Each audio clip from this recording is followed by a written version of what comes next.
আসসালামু আলাইকুম। আজকে বাসাতে এত বড় ইলিশ নিয়ে এসেছে যেটা আপনাদের সাথে শেয়ার না করলে না।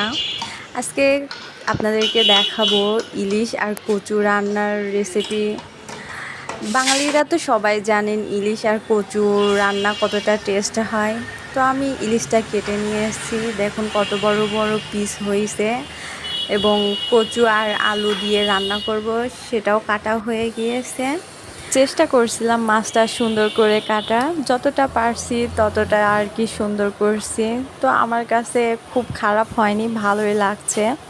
তো আমি মোটামুটি খুব ভালোভাবে কেটে নিয়েছি। হলুদ লবণ দিয়ে মাছটা সুন্দরভাবে মাখায় রাখবো।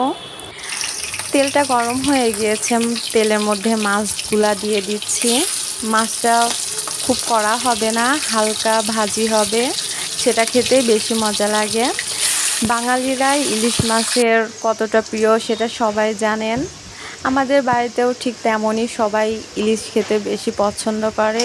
প্রায় দিনই এত বড় বড় ইলিশ নিয়ে আসে। তো আজকে আপনাদের সাথে রেসিপিটা শেয়ার করলাম। আমি এদিকে তরকারিগুলো সুন্দরভাবে মশলার সাথে মাখাইয়ে সিদ্ধ করে নিব। এবার সিদ্ধ হয়ে গেলে আমি ঝোলের পানিটা আর কি দিয়ে দিয়েছি। এবারে ভাজা মাছগুলাও দিয়ে দিচ্ছি। তো মাছগুলা ঝোলের মধ্যে ডুবাই দিচ্ছে যেন ঝোলগুলা মাছের মধ্যে ঢুকে। দেখে তো মনে হচ্ছে খুবই মজা হবে। ফাইনালি আমার রান্নাটা শেষ। তো আমার ভিডিও ভালো লাগলে সবাই লাইক, কমেন্ট এবং শেয়ার করবেন। আজকের ভিডিওটা এ পর্যন্তই। সবাই ভালো থাকবেন। আসসালামু আলাইকুম।